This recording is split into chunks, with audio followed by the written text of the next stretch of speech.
Chicago Cubs news today. 2 home runs in the first home game. 2. Guys, Bregman just sent a very clear message to the entire National League, and I think there's something in this story that deserves a closer look. Because it's not just about the home runs themselves, it's about what they say about what this guy can do for the Cubs this season. Stay with me here. Look, we lost today. 6-3 against the Nationals at Wrigley in the second home series of the season. There's no way to hide that, but I need you to stick with me until the end, because this game had things happening that will matter much more down the road than today's score. 4th inning. Jake Irvin on the mound. Bregman at the plate. The ball comes off the bat. Jacob Young starts drifting back in center field. Slowly, the Wrigley crowd holds its breath. And then the Chicago wind did what the Chicago wind does. It carried that ball into the stands. First home run for Alex Bregman in a Cubs uniform. I was watching and honestly, it gave me chills. That kind of moment you remember. He stuck his tongue out while rounding third base, staring into the dugout. Pure energy.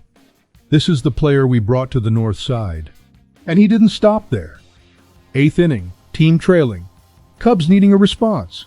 Bregman rockets one to right center. Opposite field home run. No wind, no luck, just pure quality.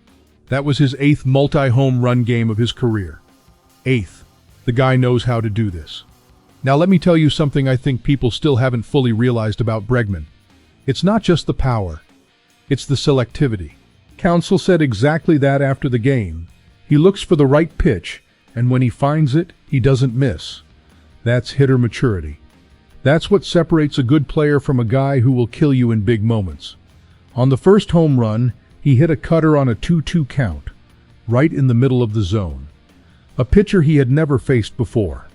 No history, no prior data, first regular season game, and he read the pitch and sent it into the stands. Spring training had already given the signal.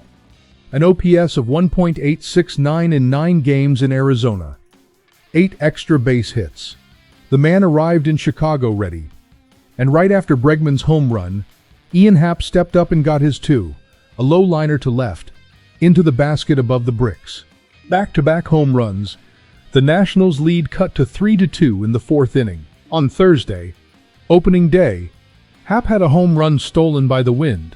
StatCast showed that ball lost more than 34 meters of projected distance because of the gust. Today, he didn't let Wrigley play games with him. When Bregman and Happ are hitting like this together, this lineup gets serious, very serious. But let's be honest, because that's what we do here. The problem today wasn't Bregman. It wasn't Happ. It was what happened before all of that. First inning, Joey Wiemer launched a 3-run home run off Imanaga. 3 runs right away, before the Cubs could do anything. And in the 8th, Keibert Ruiz added 2 more with a home run off Milner, wiping out all the offensive effort from the afternoon. Counsell summed it up perfectly. We couldn't get men on base before the home runs. 3 solo home runs don't win games. They never have. That's the adjustment that needs to come. Not in individual talent. This team has talent. But in inning construction, collective patience, stringing hits together. That takes time early in the season, I know. But that's what we'll be watching over the next few weeks. There's more confidence in Bregman now than before he even got started. The guy showed up, felt Wrigley, felt the pressure of $175 million on his shoulders, and responded with 2 home runs in his first home game. This team is still coming together. Imanaga showed solid stuff outside of the homer. Happ bounced back, and Bregman stuck his tongue out in Wrigleyville. I'm in. Are you? Here, we talk about the Cubs every single day, every play, every moment that matters this season.